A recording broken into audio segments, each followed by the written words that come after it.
The clock on the wall reads 2:22 in the morning when Mia Reynolds crashes through the service entrance of the Marchetti mansion, and the sound that echoes through the marble corridors is not footsteps but the desperate scrape of her torn shoe against stone.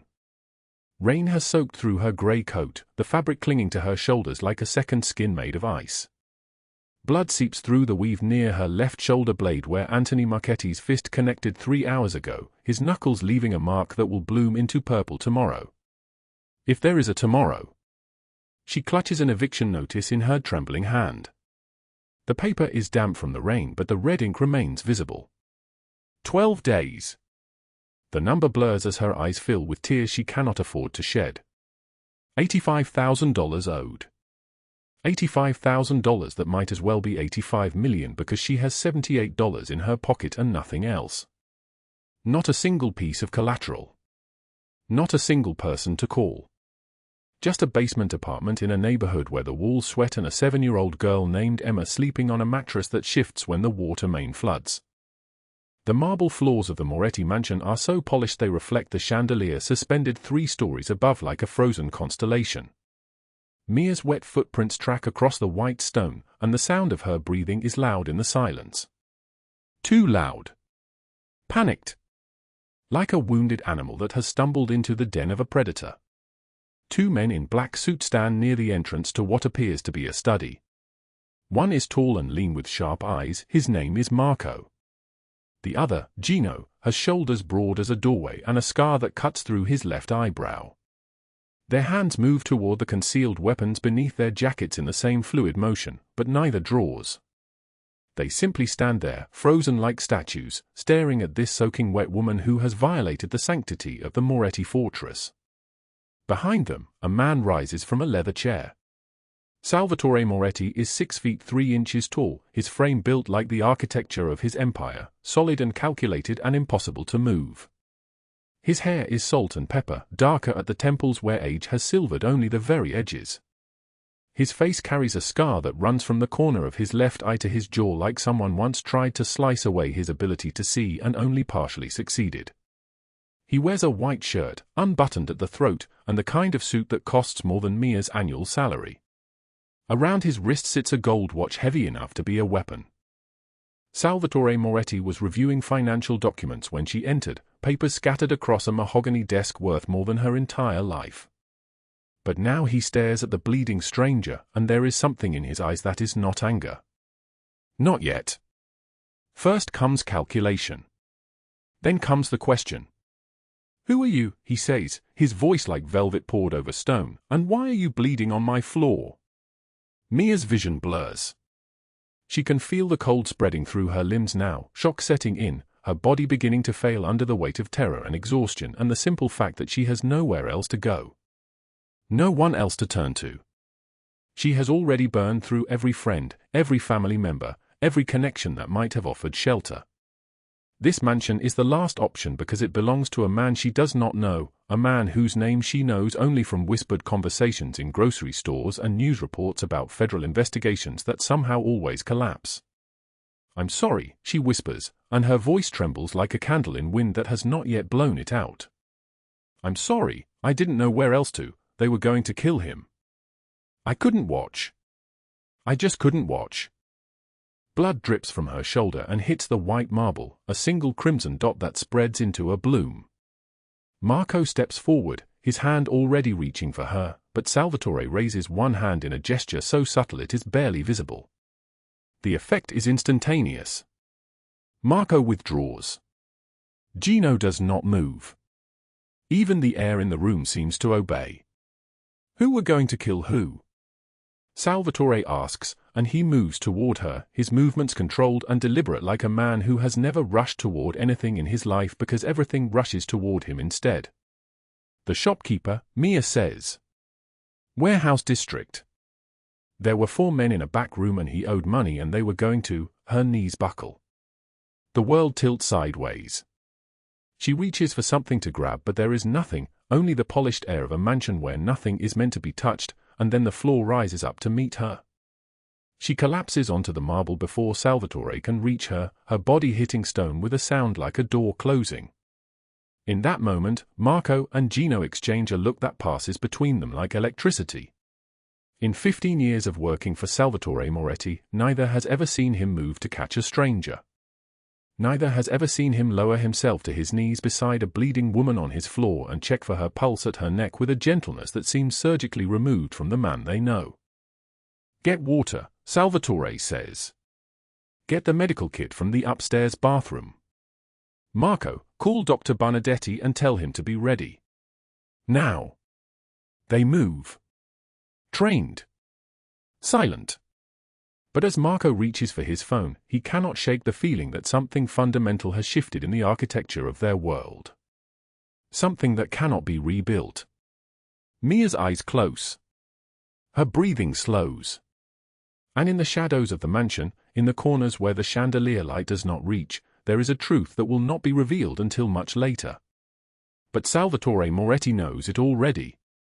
He has known it since 3 hours ago, since he stood in the warehouse district watching from darkness, watching this soaking wet widow with $78 in her pocket step between 4 armed men and a terrified shopkeeper who could not speak English and understood only the language of fear.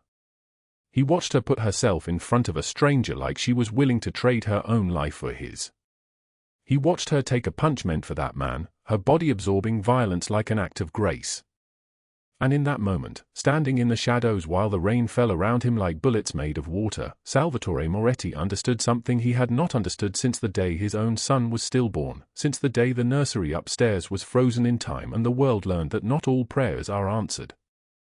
He understood that there are people in this world who love with their entire being. Not love of self-preservation. Not love of profit. Not love of power.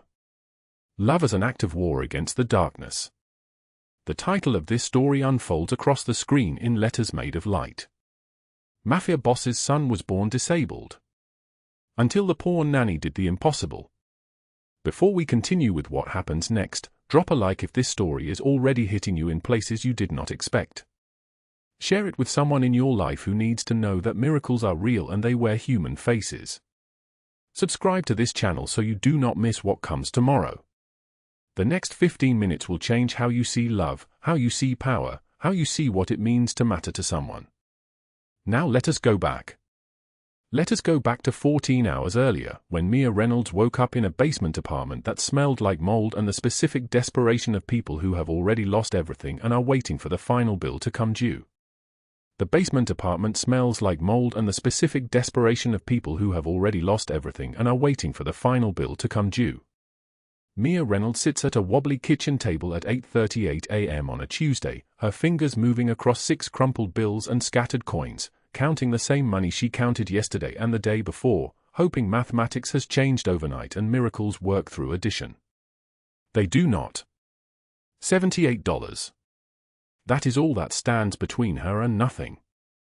The eviction notice is taped to the door in red ink, the words printed in a font designed to crush hope. 12 days. The date is circled like a target. Anthony Marchetti's signature sits at the bottom like a threat written in expensive pen. He owns the building. He owns half the south side. He owns the fear that lives in the walls of this place. Emma sits across from her at that same table, 6 years old with dark curls that tangle when she sleeps, her math worksheet spread out before her like it matters, like school will save them. She is drawing numbers in careful rows, her tongue poking out in concentration. She wears a dress that used to belong to a girl named Sarah 2 neighborhoods ago, a hammer-down from a charity box, and she wears it like it is made of silk. "Mama, are we moving again?" Emma's voice is small, the voice of a child who has learned not to ask big questions, only practical ones. Mia's chest tightens like a fist closing around her heart. She forces a smile onto her face, the kind of smile that takes more energy than an hour of cleaning office buildings. "Maybe, baby. But anywhere we go together. You and me. That is the only thing that matters." She leans across the table and kisses Emma's forehead. The girl smells like the dollar store soap they buy in bulk, like sleep, like the future that Mia is terrified she cannot provide. Emma returns to her math problems without asking anything else. Children learn quickly what adults are strong enough to hear. On the counter, beside a coffee maker that stopped working 3 months ago, sits an inhaler. Blue plastic. Nearly empty. The prescription label reads, Emma Reynolds, 1 puff every 4 hours as needed for asthma. The refill cost is $340. Mia has that much in her savings account only if she does not eat for 2 weeks. She has already done that twice this year. Her phone buzzes. A text from the hospital billing department. It is the 3rd text this week. It says, outstanding balance $85,000. Payment plan required. Call 1-800. She deletes it without reading the rest. The rain started at 1:24 a.m. that same morning, 14 hours before she sat at that table counting money that was not enough. The warehouse district is a place where the city forgets to turn on the streetlights and forgets to remind people that laws exist. Mia walks through it because it is the shortest route home from her night shift, because she is too tired to take the long way, because after cleaning 17 office buildings for $11 an hour, she has nothing left to give fear. The humidity is thick enough to choke on. Summer thunderstorm building in the sky like a bruise spreading across flesh.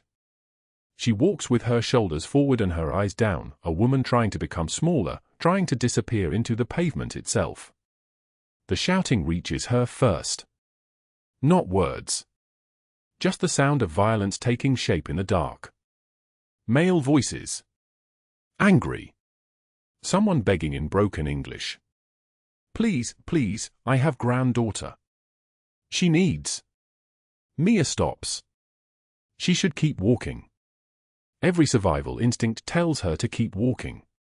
But her feet do not obey her brain.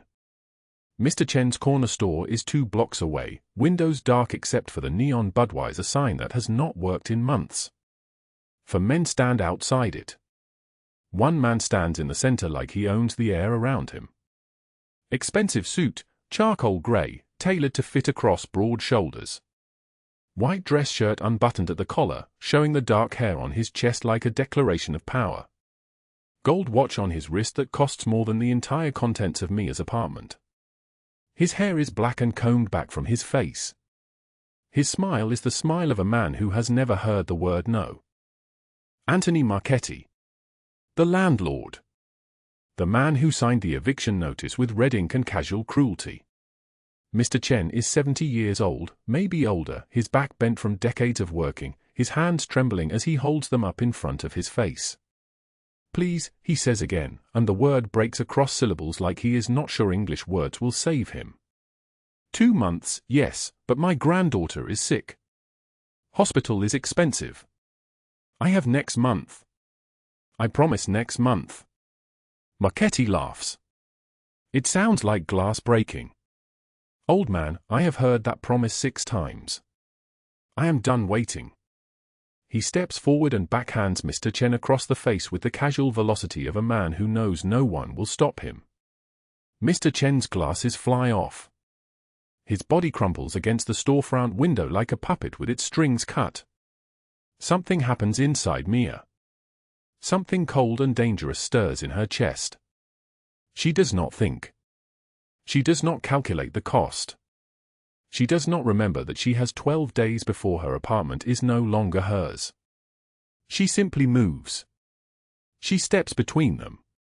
Her body is small and exhausted and still bleeding from where Marchetti threw her against the brick wall of a warehouse 6 months ago during a rent negotiation that went wrong. But she steps between the men and Anthony Marchetti anyway. Leave him alone, she says. Her voice is steady. It shocks her that her voice is steady. Marchetti's smile does not disappear, but it changes. It becomes sharper. The widow. You got rent money, sweetheart? No? Then move. Mia does not move. He is 70 years old, she says. You want to hit someone, hit me. But leave him. The silence that follows is a silence made of electricity. His men exchange looks. Marco shifts his weight from one foot to the other. No one speaks to Anthony Marchetti like this. No one steps in front of Anthony Marchetti like this. No one defies him in his own territory and walks away to tell the story. Marchetti's smile vanishes. He reaches out and grabs her shoulder, the left shoulder, where the old wound is still tender, where the bruise is still purple and yellow, and he squeezes. His fingers dig through muscle and nerve until fire explodes down her arm. She gasps. Pain is a language she speaks now. Pain is the only thing she understands. You just made a very expensive mistake, he says. His voice is low and solid like an oath made in hell. He shoves her backward. She falls. Her body hits the brick wall and the pavement at the same time. Blood blooms on her shoulder where the skin breaks open. She tastes copper. It might be blood. It might be tears. She cannot tell anymore. Marchetti's men kick Mr. Chen twice more while he lies on the ground, their shoes connecting with ribs and spine with the sound of bodies breaking. Then they leave. Their footsteps disappear into the rain that suddenly erupts from the sky like the clouds have split open. Lightning cracks overhead, white and violent, illuminating the street for one terrible moment before darkness rushes back. Mia helps Mr. Chen to his feet. His face is swelling already.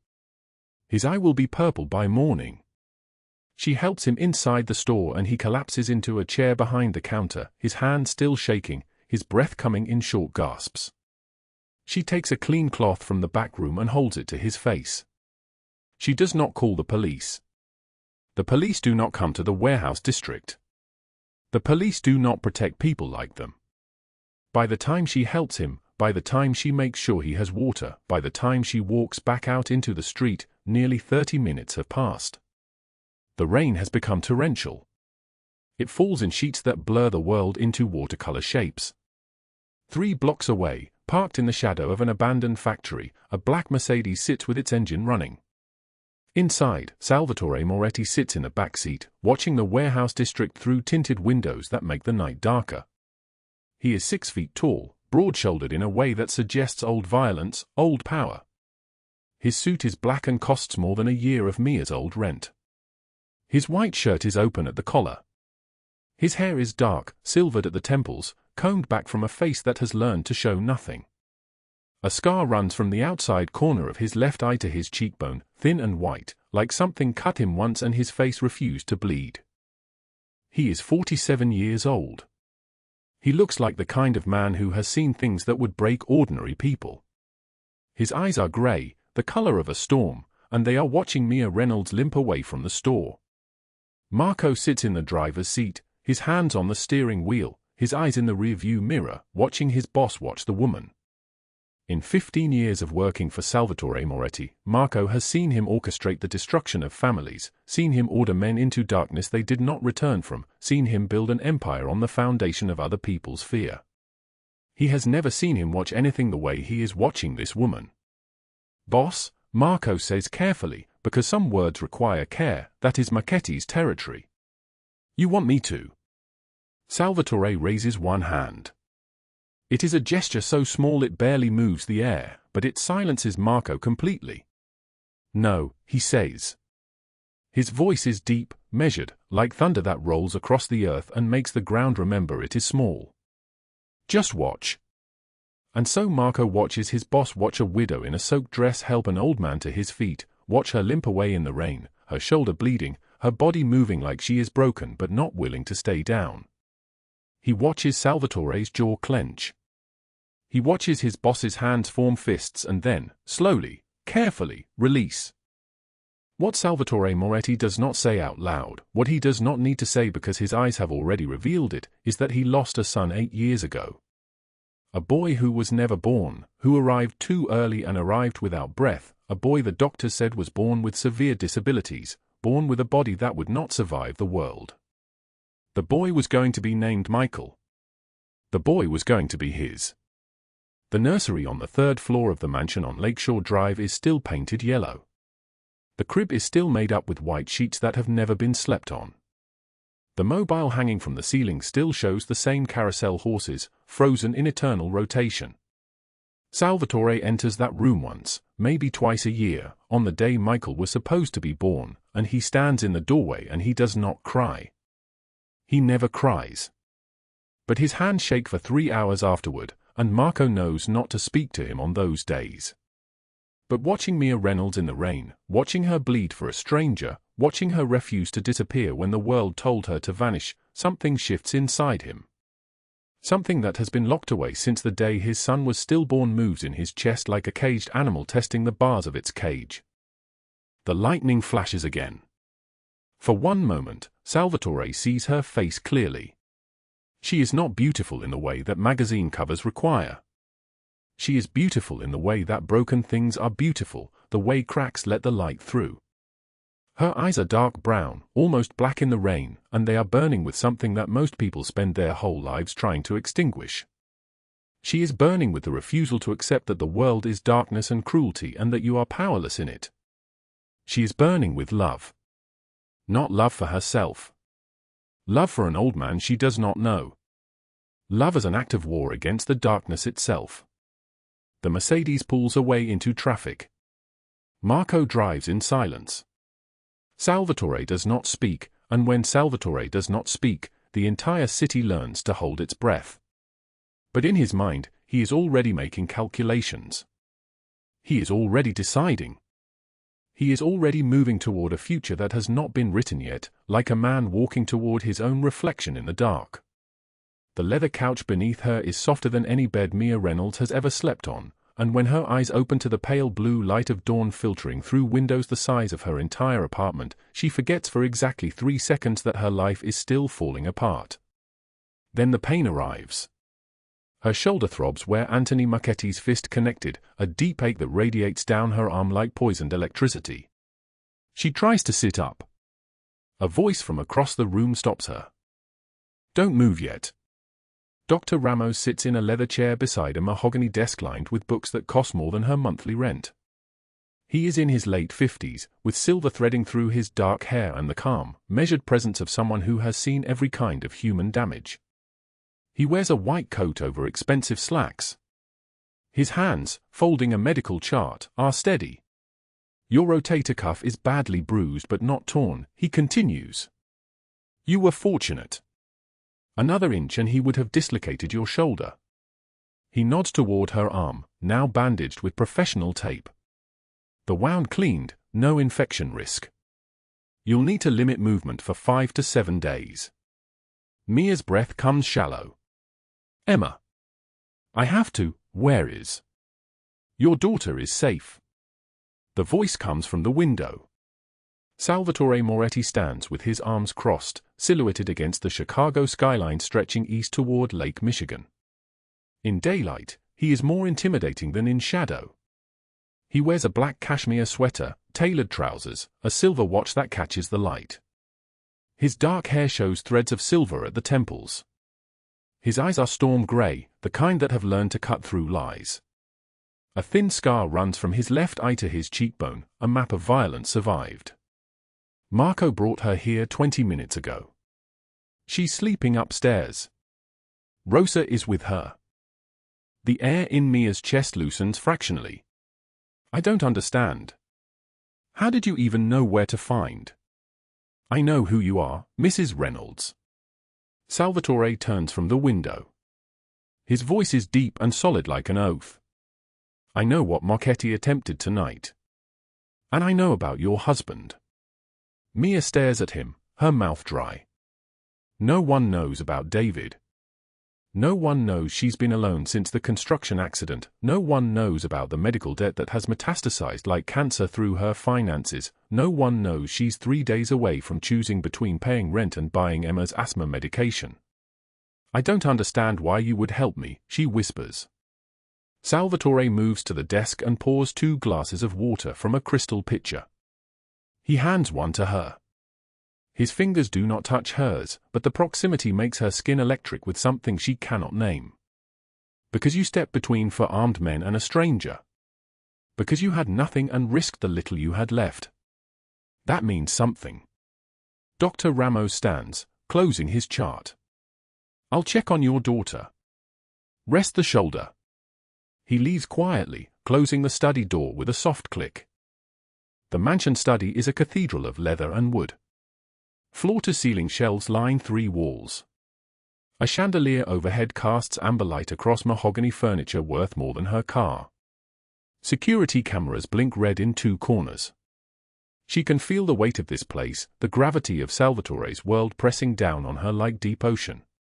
In her old life, the life of the eviction notice, the life of counting coins for bus fare, she never imagined rooms like this existed. Now she is inside one, bleeding on a leather couch, and nothing makes sense. "I can't pay you," Mia says. Salvatore's jaw tightens. "I'm not Marchetti. I don't collect debts from widows." A small sound from the doorway. Emma stands there in her pajamas, Maria, the housekeeper with a kind face and salt and pepper hair, behind her. Emma's eyes are wide and dark, the same brown as Mia's, and she runs toward her mother without hesitation. "Mama! Mama, there's a lady who gave me juice and a room with toys." Mia pulls her close, holding her so tight Emma squeaks a protest. She buries her face in Emma's curls, breathing in the familiar scent of her shampoo, and the tears come without warning. She had convinced herself she wouldn't cry, that crying was a luxury she couldn't afford, but her body doesn't listen to her mind. Rosa discreetly leaves the room. Salvatore watches. Something in his expression shifts, hardens, then softens again.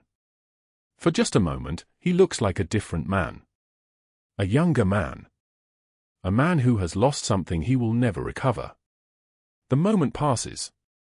His expression settles back into careful control.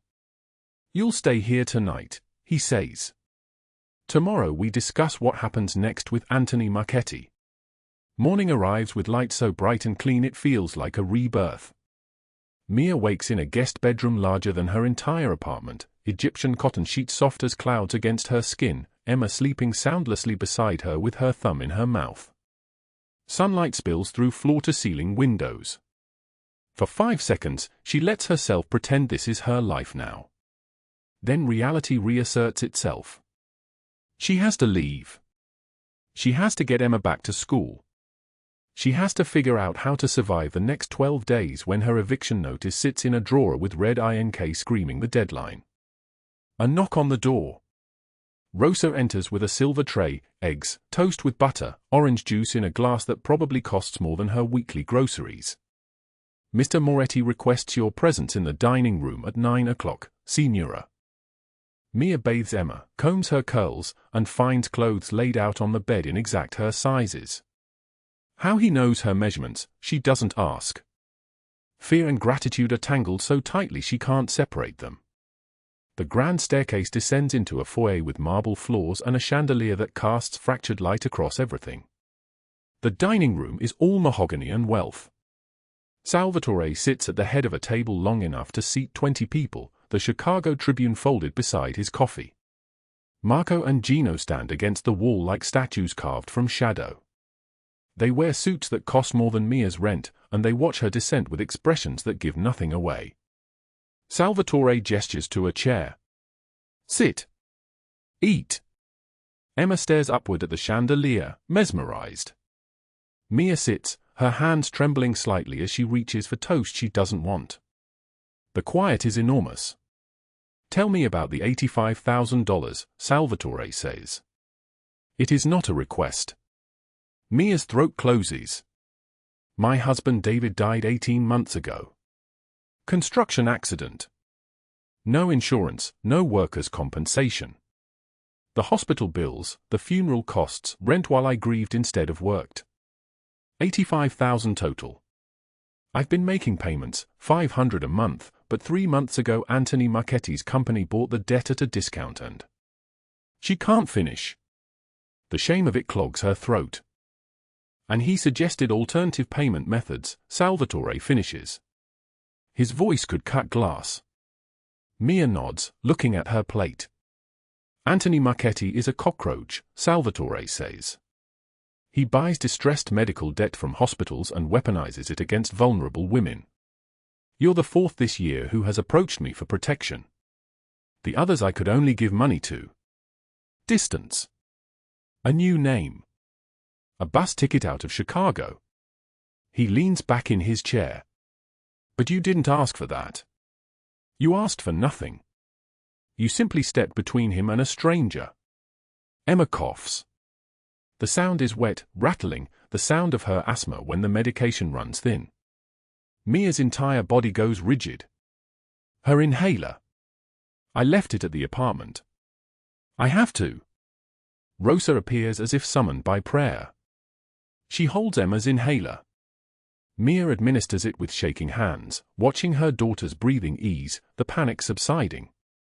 Salvatore's expression is unreadable, but his hands grip the table edge hard enough to turn his knuckles white.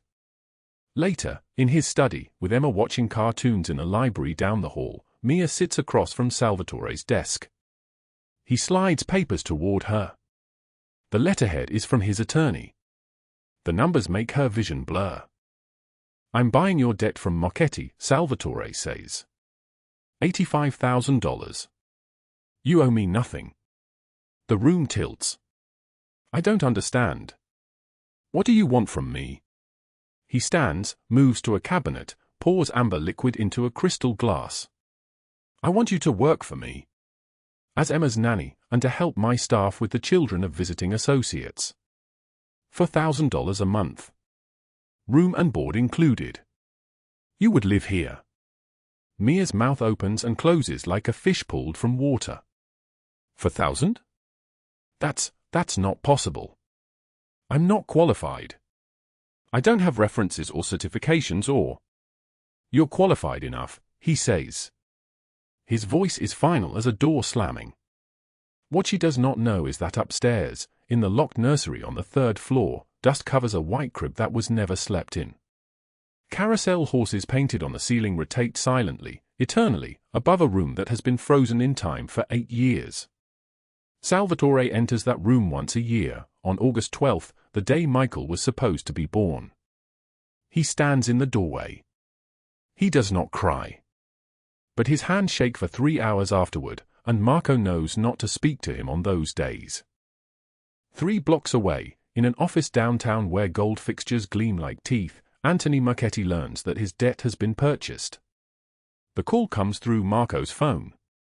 His voice, when he delivers the message, is colder than January. The Reynolds debt. Mr. Moretti has purchased it. Effective immediately. Marchetti's face turns the color of spoiled meat. He is 53 years old, built like a heavy block of concrete, with black hair plugs that everyone pretends not to notice and a scar along his jaw from a knife fight he lost 20 years ago. His office smells like cigar smoke and expensive cologne that can't mask the stench of desperation underneath. He slams the phone hard enough that his assistant jumps. Get me everything on Mia Reynolds, he says. Everything. If Moretti wants to play night, I'll teach him what happens to his charity cases. Meanwhile, in a penthouse overlooking Lake Michigan, Sophie Langford learns the same information in a very different way. She is 42 years old and looks 35 because money can buy almost everything if you have enough of it. Ice blonde hair perfectly blow-dried, skin taut from injections, Chanel suit in dove gray, manicured nails that have never done a day of labor. She was married to Marchetti for 8 years before she realized she could do better, and she spent the last decade making him regret every day since the divorce. Now she is more powerful than he ever was, with legitimate businesses and illegitimate ones, with judges in her pocket and police captains on speed dial. Her assistant shows her a photograph on a tablet. A woman entering Salvatore Moretti's mansion. Dark curly hair, worn coat, the unmistakable posture of someone used to making herself smaller. Who is this? Sophie asks. Mia Reynolds. A widow, apparently. Salvatore Moretti brought her in last night. Sophie's smile is pure venom. Salvatore doesn't do charity. She picks up her phone, dials a number she has memorized, the kind of number you memorize when you keep enemies close enough to touch. Anthony, darling. We should talk about our mutual friend Salvatore and his new project. Back at the mansion, late afternoon light turns everything golden. Mia sits in the library with Emma curled against her side, reading a picture book about a girl whose mother returned from beyond the clouds. It's a fantasy for children, the kind that teaches them that loss is temporary. Salvatore enters and hesitates in the doorway as if the room might reject him. May I sit? he asks. He lowers himself into a leather chair across from them, his movements careful, deliberate. Emma looks up from her book. "Are you a king?" she asks. For the briefest moment, something soft crosses Salvatore's face. "No. Just a man with too many rooms." Emma considers this with the seriousness of a 4-year-old solving mathematics. "Our apartment had 1 room. Mama slept on the couch so I could have the bed." Salvatore's jaw tightens. He looks at Mia as if seeing her for the first time, really seeing her, the exhaustion in the lines around her eyes, the way she holds herself like she expects to be struck. "You'll never sleep on a couch again." That night, while Emma sleeps, Mia writes in a journal she found in the library. "I don't understand this man. He looks at Emma like she's made of glass. He looks at me like I'm a ghost he can't stop seeing. I should be terrified. But I'm not." Downstairs, in his study, Salvatore sits alone with a photograph from an ultrasound. 20 weeks. A boy. Michael. The image is 8 years old, but he still looks at it every day, the way some men pray. Marco enters without knocking, the privilege of a man who has been loyal for 15 years. "Boss." Marchetti's asking questions. And Sophie Langford just joined the conversation. Salvatore's expression goes arctic. Every ounce of softness vanishes. Let them ask. Let them inquire. But if they touch Mia or her daughter, they will learn the true price of that curiosity. Mia's phone buzzes. A text from an unknown number appears on her screen. "You think Moretti can protect you? He couldn't even protect his own son. You're next." The rain hammered against the mansion windows like 1,000 fists demanding entry. Mia sat at the mahogany desk in the guest room, though everyone, even her, had stopped calling it that, her hands trembling so violently she could barely grip the pen. The letter lay before her, half-written, the words blurring through tears that refused to stop falling. 3 days. 3 days since Sophie Langford had lifted that photograph in front of 100 witnesses, had let Chicago society see the map of scars across her back, had whispered the word "damaged" loud enough for the entire ballroom to hear it echo. 3 days since Salvatore had found her in the rose garden, rain streaming down his face, and held her like she was the only real thing left in his world. But Sophie had been right about one thing: Mia was poison. She looked down at the letter again. The word swam. "I love you, and that's why I have to go." Her handwriting, usually careful and precise from years of taking notes as a nanny, looked like it had been written by someone drowning. Because she was drowning. In shame. In fear.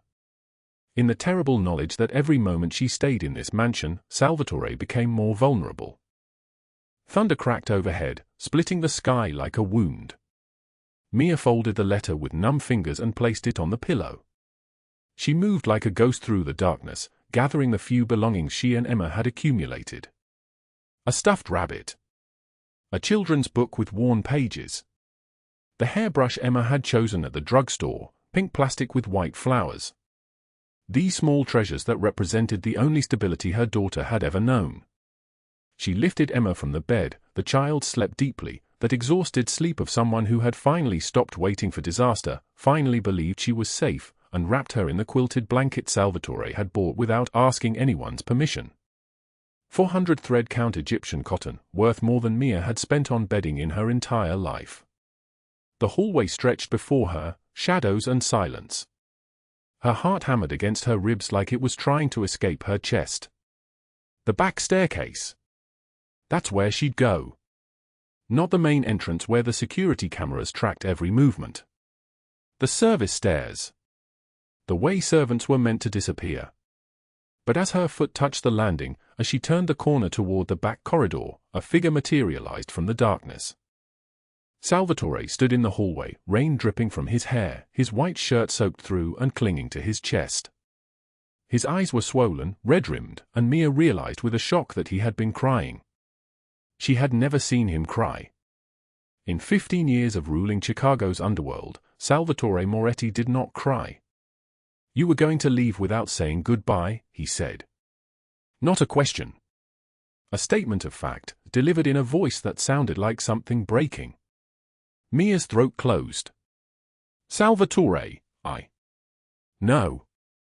He stepped forward, closing the distance between them. The umbrella he held dripped onto the marble floor. You don't get to leave. Not like this. Not without looking at me and telling me to my face that you don't want to stay. It's not about what I want, Mia whispered. Emma stirred against her shoulder, murmured something in her sleep. It's about what's right. Sophie was right. I bring danger. My past. Your past is not a disease, Salvatore said, and something in his voice cracked like ice. Your past is a testament to your strength. You survived 15 years of torture and you still chose to be gentle.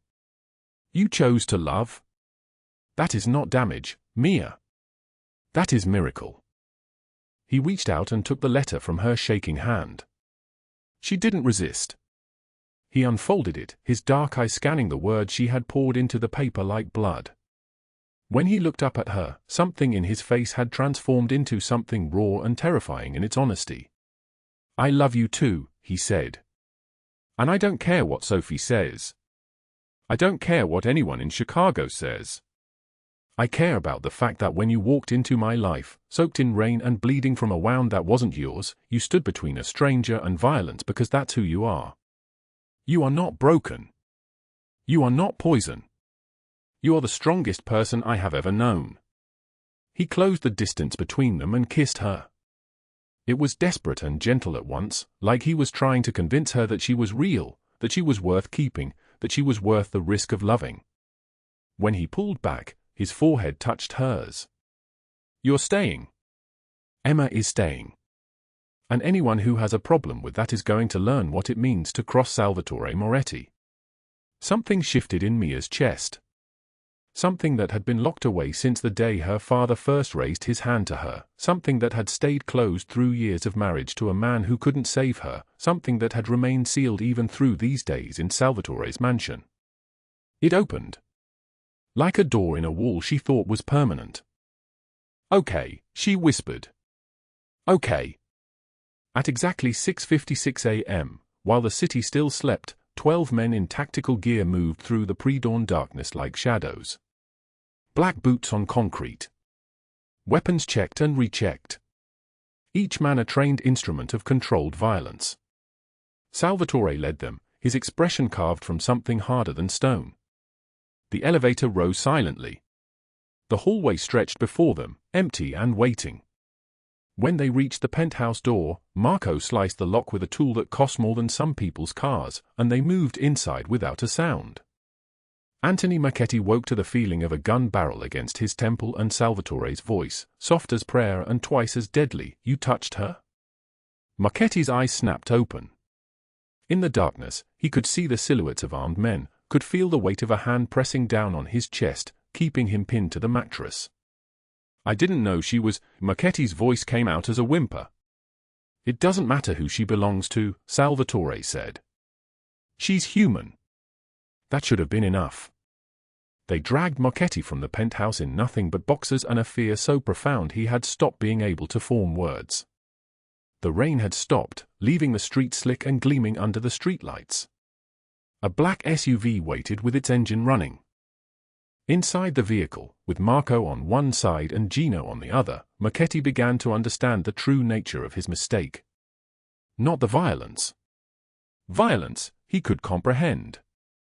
But the silence. The calm. The way Salvatore sat across from him without speaking, just watching him with eyes that had already decided his fate. The docks came into view. Industrial. Empty. The kind of place where sounds disappeared into the water and were never heard again. A second group of men waited there. Different suits. Different insignia. The Castelliano family, who had been waiting for an excuse to move against Marchetti for 3 years. Salvatore had simply provided it. He stepped out of the vehicle and grabbed Marchetti's arm. "He's yours," Salvatore said to the leader of the Castelliano crew. "Make it last." Marchetti's scream started immediately and didn't stop. They echoed across the water like the cry of a dying animal, and Salvatore turned away without listening. Marco and Gino followed. The rain that had threatened all night finally began to fall again, soft and cleansing, washing the docks clean. Meanwhile, across Chicago, in a penthouse that faced Lake Michigan and had been decorated by someone famous whose name appeared in magazines, Sophie Langford woke to the sound of knocking. Not polite knocking. The aggressive, authoritative knocking of people who did not care about doors. When she opened her eyes, FBI agents in blue jackets were already inside her bedroom. Sophie Langford, the lead agent said, holding up a warrant that had been signed at 5:02 a.m., "You're under arrest for wire fraud, tax evasion, money laundering, and racketeering. You have the right to remain silent." Sophie's face drained of color. Behind the agents, through her floor-to-ceiling windows, she could see news vans pulling up to her office building downtown. Her building. The one that held her financial records, her blackmail collection, 8 years of evidence that her entire empire was built on embezzlement from her ex-husband's accounts and extortion of the women he had loved.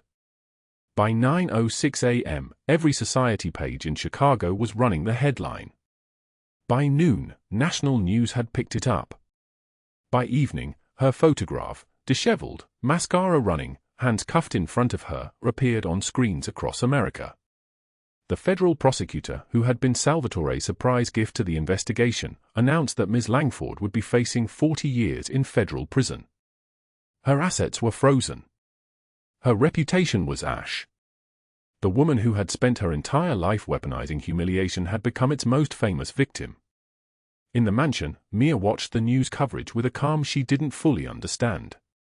Salvatore sat beside her, his hand on the small of her back, and said nothing. Nothing needed to be said. The world had shifted. The people who had hurt her were no longer people at all. They were examples.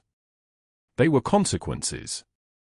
They were proof that there was someone in Chicago willing to burn the entire city down to keep her safe. Emma appeared in the doorway, still in her pajamas, rubbing sleep from her eyes. "Mama," she said. She had started calling Mia that without permission, without announcement, like it was the most natural thing in the world. Mia turned off the television and opened her arms. Emma climbed into her lap and pressed her face against Mia's shoulder. "The bad people are gone," Emma said. It wasn't a question. "Yes," Mia whispered. "The bad people are gone." Salvatore reached over and brushed a strand of hair from Emma's forehead, his touch gentle enough for glass. The scar on his jaw caught the morning light streaming through the windows, and Mia understood finally that his scars, like hers, told a story of survival. Not of damage. Of survival. Outside, Chicago woke to a new day. The rain had stopped. The sun was rising over the lake, burning away the clouds, leaving only clear sky and the promise of something better than what had come before. 2 weeks had passed since the screams stopped. 2 weeks since the federal prosecutors led Sophie Langford across a courthouse steps in handcuffs, her designer dress torn at the shoulder, her hair falling in strings around her face. 2 weeks since Anthony Marchetti disappeared into a darkness from which he would not return. The mansion felt different now. Not haunted. Healed. Mia sat on the garden bench at dusk, watching Emma chase fireflies near the stone fountain. The girl's breathing came easier now. No more gasping for air at 3 in the morning. No more inhalers clutched in small trembling hands. The clean air of the mansion, the medication Salvatore had insisted on paying for, he refused her attempts to reimburse him, refused even to hear the suggestion, had given Emma back something precious. Childhood. Salvatore emerged from the shadows between the hedgerows like he always did now, moving with less weight in his shoulders than before. He wore no jacket despite the cooling evening, just a white shirt open at the collar, the fabric catching the last of the daylight. He settled beside Mia on the bench without asking, and she took his hand. His hand was scarred. Thin white lines crossing his knuckles from years in a life built on violence. "You didn't have to destroy them," Mia said quietly. The words had been waiting in her throat for 14 days. Salvatore's jaw tightened. "Yes. I did. They hurt you. That is unforgivable. She turned to face him fully. The scar running from his eye to his cheekbone caught the fading light. Tell me about Michael. His entire body went still. The sound of cicadas filled the silence, rhythmic, relentless, like a heartbeat. When he finally spoke, his voice came out broken at the edges. He was stillborn. August 12th? 8 years ago. 20 weeks gestation. His hand gripped hers so tightly it hurt. My wife Elena and I had the nursery ready. Yellow paint. A mobile with stars hanging from the ceiling. We had already chosen his name. We had already loved him. Mia's eyes burned with tears. He never took a breath, Salvatore continued, and now the words came faster, like he was emptying a vault he had kept locked since that August night. Not one. Elena stayed in the hospital for 3 days, and I sat beside her holding our dead son. 6 months later, she left me. She said she couldn't look at me without seeing him. Without seeing what we had lost. He paused. The nursery is still there. 3rd floor, locked door. I have never been able to go inside. Mia stood and extended her hand. Show me. I can't. His voice was barely a whisper. Yes, you can. You don't have to do it alone. The stairs to the 3rd floor were narrow and dark. Salvatore's hand trembled against hers as they climbed. The hallway stretched empty, and at its far end stood a single white door, sealed by time and grief. His key shook as he fitted it into the lock. The mechanism turned with a click that sounded like a gunshot in the silence. The room was frozen. Yellow walls the color of Easter morning. A wooden crib sat in the corner, its mobile still attached, stars hanging motionless in the stale air. Unopened toys lined shelves coated in dust. A rocking chair held a book, something about animals, something a father might have read to a son who would never hear his voice.